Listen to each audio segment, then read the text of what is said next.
നമ്മൾ മുൻപ് പറഞ്ഞിരുന്നു 2025 ജനുവരി 20 അമേരിക്കൻ പ്രസിഡന്റായി ഡൊണാൾഡ് ട്രംപ് ചുമതലയേൽക്കും മുൻപ് ഗാസയിൽ ഇസ്രയേൽ വെടിനിർത്തണമെന്നും ഒപ്പം ഹമാസ് മുഴുവൻ ബന്ധികളെയും അവർ പിടിച്ചുവെച്ച മുഴുവൻ ബന്ധികളെയും വിട്ടയക്കണമെന്നുള്ള ട്രംപിൻ്റെ നീക്കത്തെക്കുറിച്ച് നമ്മൾ റിപ്പോർട്ട് ചെയ്ത ആദ്യ വാർത്തയിൽ നമ്മൾ പറഞ്ഞത് ഹമാസ് ബന്ധികളെ വിട്ടില്ലെങ്കിൽ അവിടെ ഊഹിക്കാൻ പോലും കഴിയാത്ത നരകതുല്യമായ ശിക്ഷ ഹമാസിന് ഉണ്ടാകുമെന്നുള്ള ഒരു ട്രംപിൻ്റെ ഭീഷണി കൂടി അന്നുണ്ടായിരുന്നു.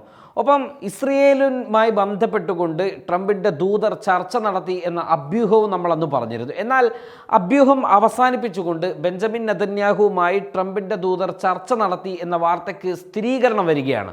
നവംബർ അവസാനത്തോടെ ട്രംപിൻ്റെ ദൂതർ മിഡിൽ ഈസ്റ്റിലേക്കും ഖത്തറിലേക്കും ഇസ്രയേലിലേക്കുമൊക്കെ പോയതായി റോയിട്ടേഴ്സ് ഇപ്പോൾ സ്ഥിരീകരിച്ചിരിക്കുകയാണ്. നവംബർ 23 ബെഞ്ചമിൻ നെതന്യാഹുവുമായി ട്രംപിൻ്റെ ദൂതൻ ചർച്ച നടത്തി എന്ന വാർത്തകളും വരികയാണ്.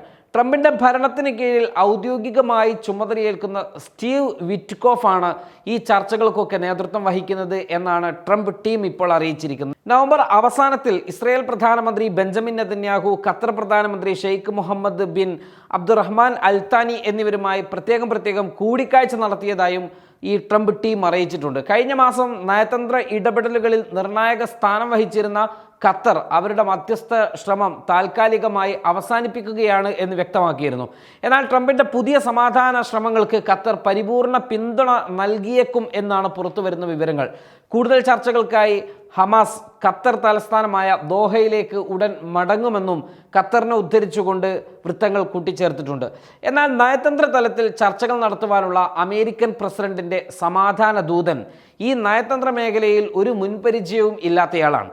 ട്രംപിൻ്റെ ബിസിനസ് പങ്കാളിയും ഖത്തറുമായും മറ്റ് ഗൾഫ് രാജ്യങ്ങളുമായും ഒക്കെ ഒട്ടേറെ ബിസിനസ് ബന്ധങ്ങളുള്ള ഒരു റിയൽ എസ്റ്റേറ്റ് നിക്ഷേപകനായ സ്റ്റീവ് വിറ്റ്കോഫാണ് പുതിയ നീക്കങ്ങൾക്ക് ചുക്കാൻ പിടിക്കുന്നത്. വിറ്റ്കോഫ് ട്രംപിൻ്റെ വിശ്വസ്തനാണ്, ട്രംപിൻ്റെ ബിസിനസ് പങ്കാളിയാണ്. വിറ്റ്കോഫിന് പലതും ചെയ്യാൻ സാധിക്കുമെന്ന കണക്കൂട്ടലിലാണ് ട്രംപ് ടീമും ഒപ്പം തന്നെ ട്രംപും ഉള്ളത്.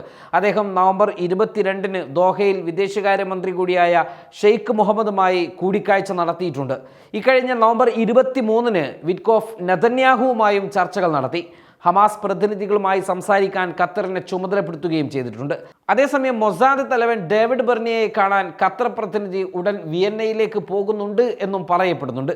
ഏതായാലും ട്രംപ് ടീം തികഞ്ഞ ആത്മവിശ്വാസത്തിലാണ്. താൻ അധികാരത്തിലേൽക്കുമ്പോൾ തങ്ങൾ കൂടി പങ്കാളികളായ യുദ്ധരംഗങ്ങളിൽ സമാധാനം പുലരണം എന്ന ആഗ്രഹം ട്രംപ് മുന്നോട്ട് വെക്കുന്നുണ്ട് എന്നാണ് ട്രംപിൻ്റെ ടീം വ്യക്തമാക്കുന്നത്. എന്നാൽ ഇതെത്ര കാലം തുടരും എന്നത് മാത്രം വ്യക്തമല്ല. ഒരു കാര്യം ഉറപ്പാണ്, ലോക വ്യാവസായിക വാണിജ്യ ശാസ്ത്ര മുന്നേറ്റത്തിൽ പുതിയ അധ്യായം രചിക്കുക എന്ന കൃത്യമായ അജണ്ടയാണ് ട്രംപിൻ്റെ ടീം മുന്നോട്ട് വെക്കുന്നത്. ഇലോൺ മസ്കും അതോടൊപ്പം അദ്ദേഹത്തിനോടൊപ്പമുള്ള മറ്റു ബിസിനസ് സാമ്രാജ്യങ്ങളൊക്കെ കെട്ടിപ്പടുത്ത ആളുകളുമൊക്കെ ഇനി ഈ ലോകം മുന്നോട്ട് പോകേണ്ടത് ഏതെങ്കിലും തരത്തിലുള്ള പ്രശ്നങ്ങളോട് കൂടി ആവരുത്, പകരം അത്ഭുതങ്ങൾ സൃഷ്ടിച്ചുകൊണ്ടായിരിക്കണം എന്ന രീതിയിലുള്ള നിലപാടുകളുമായിട്ട് അവർ മുന്നോട്ട് പോകുമ്പോൾ അവിടെ പ്രശ്നങ്ങൾ വന്നു കഴിഞ്ഞാൽ അത് ലോകത്തിൻ്റെ ഗതിവിധികളെ തന്നെ ബാധിക്കും എന്ന കൃത്യമായ നിർദ്ദേശം ട്രംപിൻ്റെ ടീമിന് നൽകുകയും അവർ ആ രീതിയിലേക്ക് കാര്യങ്ങൾ കൊണ്ടുപോവുകയും ചെയ്യുന്നുണ്ട്.